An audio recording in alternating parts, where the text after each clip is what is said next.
Hello students, आज के lecture में हम जानेंगे about instantaneous acceleration.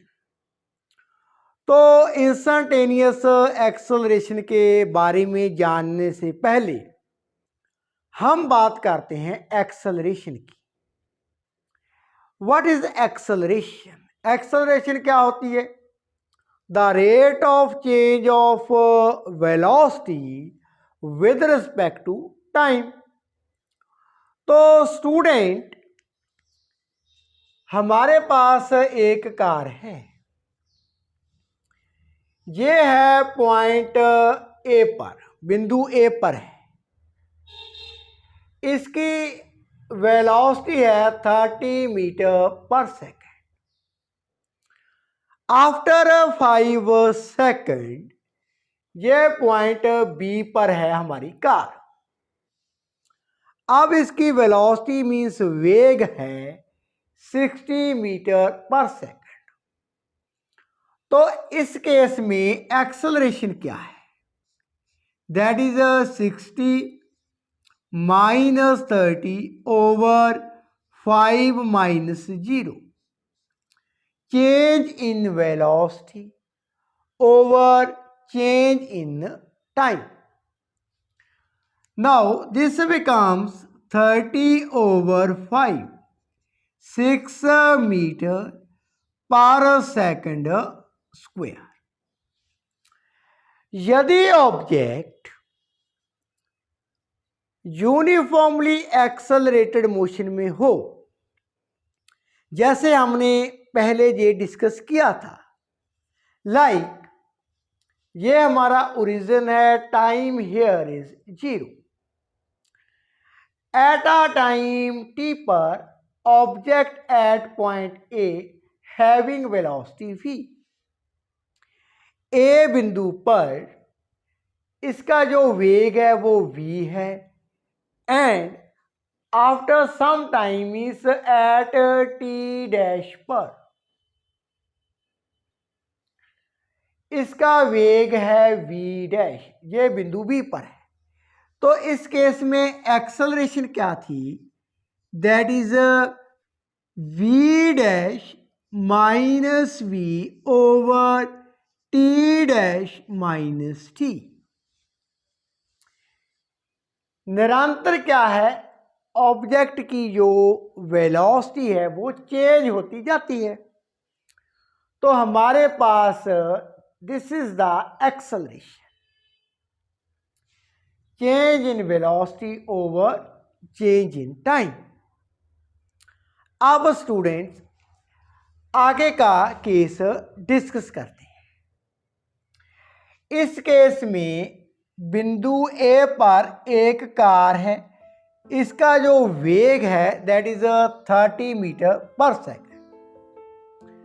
After 10 second ये बिंदु बी पर है, अब इसका वेग है 60 मीटर पर सेकेंड। उसके पश्चात बी से सी बिंदु पर जाते समय इसको समय लगता है 10 सेकेंड। नाउ वेग इज 90 मीटर पर सेकेंड। तो इस केस में हम एक्सेलरेशन देखते हैं, क्या हो? A to B during this time interval हमारे पास एक्सेलरेशन क्या है? एक्सेलरेशन है 60 माइनस 30 ओवर 10 माइनस 0। तो ये बना 30 ओवर 10 मीन्स 3 मीटर पर सेकेंड स्क्वायर। अब आगे स्टूडेंट्स, सी पर आते हुए टोटल टाइम कितना लगता है? दैट इज 10 एंड 10 मीन्स यहां पर टी हमारा है जो 20 सेकेंड है, यहां पर टाइम कितना है? 10 सेकेंड। तो यदि हम इस 10 सेकेंड में means B to C acceleration देखते हैं वो कितनी है। एक्सेलरेशन ये है 90 माइनस 60 ओवर 20 माइनस 10, 30 ओवर 10, यहां पर भी 3 metre per second square acceleration आ जाती है। तो इस केस में जो एक्सेलरेशन है दैट इज अ कांस्टेंट। तो ये कौन सा केस बना, constant acceleration, means acceleration is uniform. तो स्टूडेंट यदि हम ए टू सी बात करें, इस कार की एक्सेलरेशन किसी भी पॉइंट पर यदि हम देखें, किसी भी बिंदु पर, किसी भी क्षण पर, तो वो एक ही रहती है, that is 3 metre per second square. तो इस केस में इंस्टेंटेनियस एक्सेलरेशन क्या होगी, that is 3 metre per second square. किसी इस बिंदु पर भी, यहां पर भी, यहां पर भी क्या रहेगी हमारे पास 3 मीटर पर सेकंड स्क्वायर। तो यदि हमें पूछा जाए इस केस में इंस्टेंटेनियस एक्सेलरेशन क्या होगी, तो हमारा आंसर होगा that is 3 metre per second square. इस केस में जो कार की वेलोसिटी थी, वेग था, वो क्या था, निरंतर बढ़ रहा है। क्या है, निरंतर, उसमें क्या है, इंक्रीमेंट होती है, इंक्रीज होती है वेलोसिटी। बट एक्सेलरेशन क्या है, that is a constant. Instantaneous acceleration भी क्या होगी, that is 3 metre per second square. अब हम बात करते हैं नेक्स्ट केस की, ए टू बी। यहां पर आते समय कार को कितना समय लगता है, 10 second, B to C 10 second, C to D 10 second. Now students, A to B acceleration क्या है, ए पर इसका वेग 30 है, बी पर वेग है 40 मीटर पर सेकेंड। तो इस केस में acceleration that is 40 minus 30 over 10 minus 0, that is 10 over 10, 1 metre per second square. आगे की बात कर लेते हैं, बी टू सी। अब वेग में कितना चेंज होता है, दैट इज 80 माइनस 40। यहां पर एक्सेलरेशन 80 माइनस 40, 80 पर टाइम 20 एंड बी पर टाइम है हमारा 10। तो ये बना हमारे पास 40 over 10 means 4 metre per second square. आगे के 10 सेकंड में देख लेते हैं।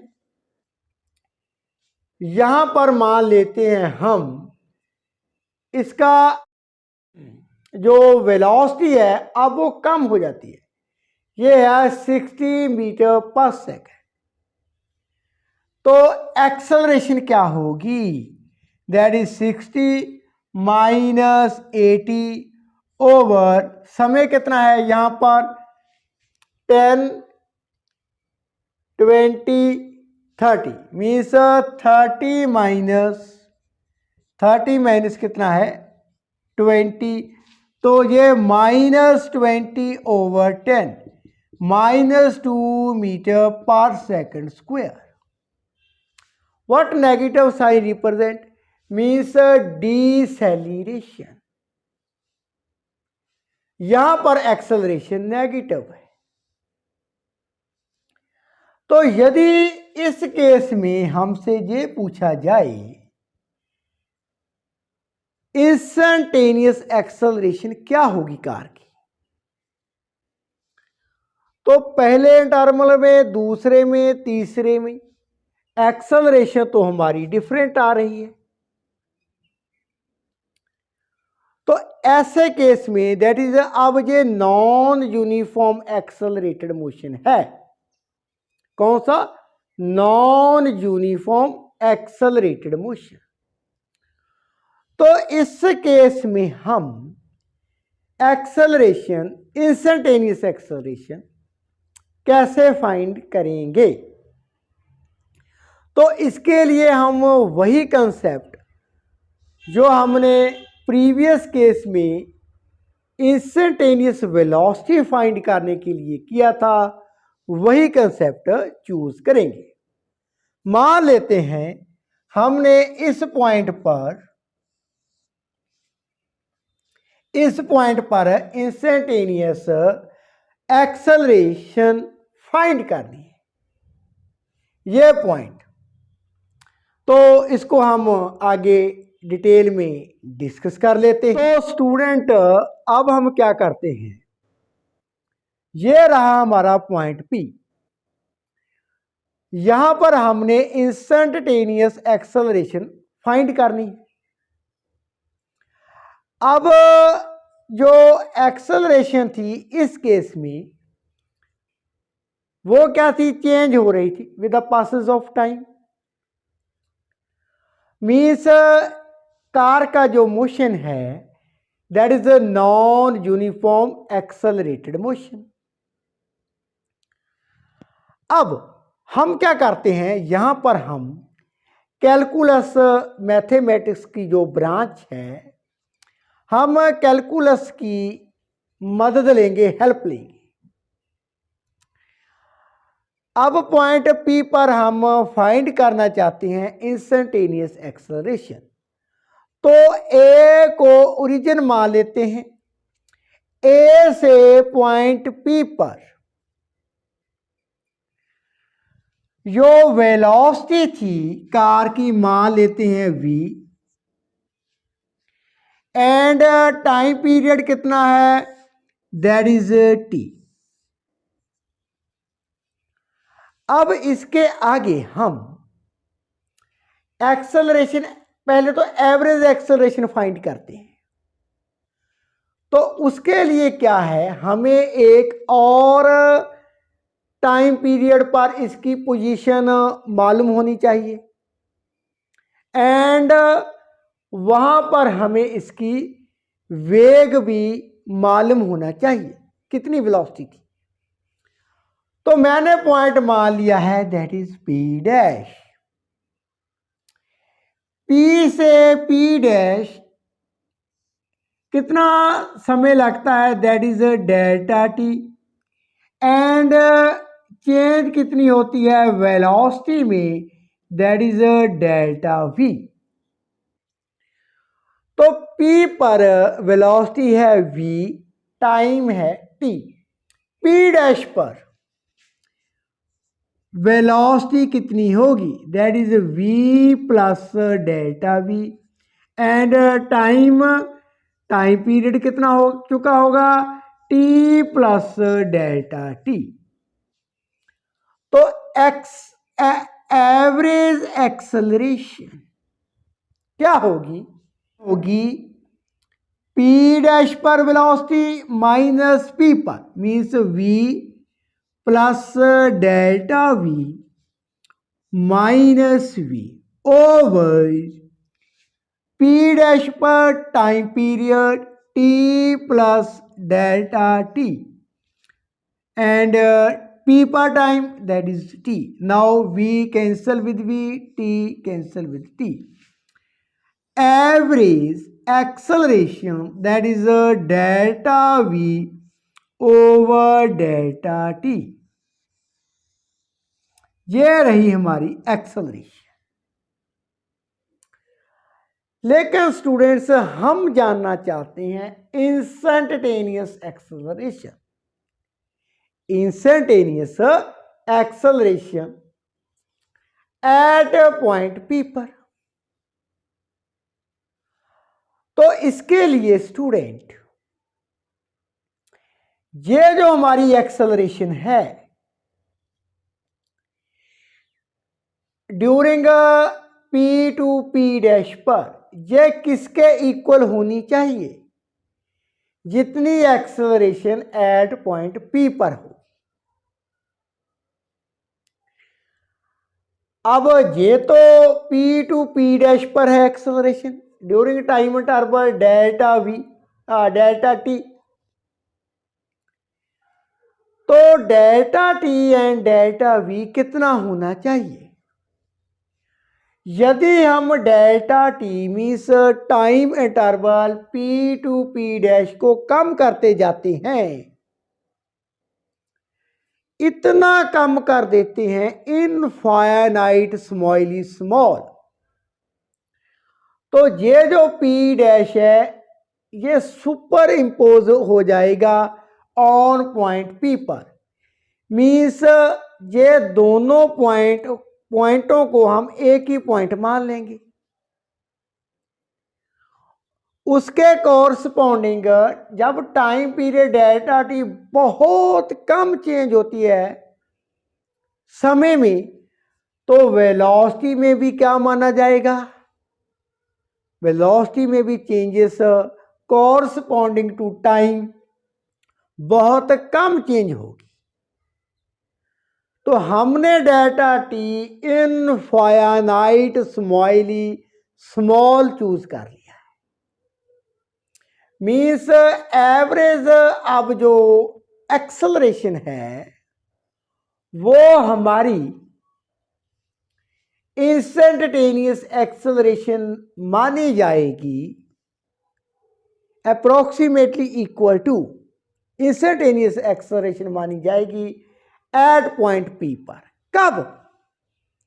जब टाइम पीरियड डेल्टा टी बहुत ही छोटा होगा, जीरो के आसपास। तो इसके लिए हम क्या यूज करते होते हैं? हम टेकिंग द लिमिट मीन्स अब instantaneous acceleration equal to limit लगा देते हैं delta T approaches to zero. Delta T की जो वैल्यू है change in time P to P dash वो इतना कम है, अप्रोचेस टू जीरो, जीरो के आसपास तो है लेकिन जीरो नहीं है, जीरो के क्या है? आसपास है। तो हम कह सकते हैं कि वो जीरो ही होगा, ऐसा मानकर चलते हैं। Limit delta T approaches to zero delta V over delta T. तो ये अब इंस्टेंटेनियस एक्सेलरेशन है। Means the limiting value of acceleration when delta T approaches to zero. ये है हमारी इंस्टेंटेनियस एक्सेलरेशन। तो अब इसके फार्मूले के अकॉर्डिंग हम डेफिनेशन को डिस्कस कर लेते हैं। So students, what is the instantaneous acceleration? The instantaneous acceleration of an object is defined as the limiting value, means we are taking the limiting value of the average acceleration delta v over delta t. This is our average acceleration of the object in a small time interval. तो हमने time interval कौन सा choose किया था? Small time interval, infinite smiley small time interval. Around that instant, उस समय पर किस समय पर? यहां पर हमने इंस्टेंटेनियस एक्सेलरेशन फाइंड करनी है। व्हेन टाइम इंटरवल अप्रोचेस 0, तो वो टाइम इंटरवल क्या है? अप्रोचेस 0 हो रहा है। मीन्स हमने लिमिट लगा दी है ऑन एवरेज एक्सेलरेशन पर डेल्टा टी अप्रोचेस 0। मीन्स जो हमारा ऑब्जेक्ट था वो पी से पी डैश पर मूव हुआ था, आगे गया था, तब उसकी जो एवरेज एक्सेलरेशन थी उस टाइम इंटरवल को डेल्टा टी को हमने इतना छोटा मान लिया, that is it approaches to near about 0, ये 0 के आसपास है। तो हम ऐसे कह सकते हैं कि जब हमने एवरेज एक्सेलरेशन पर लिमिट लगा दी है, now it becomes to instantaneous acceleration, instantaneous acceleration. Now इसको फर्दर आगे हम कैसे लिख सकते हैं? Limit delta T tends to 0 delta V over delta T. तो इन कैलकुलस में हम इसे कैसे लिखते हैं? That is D we over D T. Now इसको, ये क्या है? Differential with time. Now velocity क्या होती है student? Velocity equal to D X over D T. तो यहां पर हम वेलोसिटी की वैल्यू लिख लेते हैं। So limit delta T tends to 0 delta V over delta T equal to D over D T. Velocity की जगह पर D X over D T. अब स्टूडेंट्स ये क्या बना हमारे पास? Limit delta T tends to 0 delta V over delta T equal to T square X over D T square. ये हमने क्या माना है? इसे इंस्टेंटेनियस एक्सेलरेशन। तो इंस्टेंटेनियस एक्सेलरेशन को हम लिख सकते हैं डबल टाइम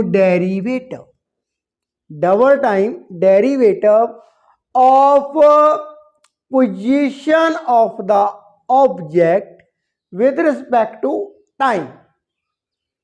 तो जो हमारी इंस्टेंटेनियस एक्सेलरेशन है वो न्यूमेरिकली इक्वल हम मान सकते हैं double derivative of position of the object with respect to time period.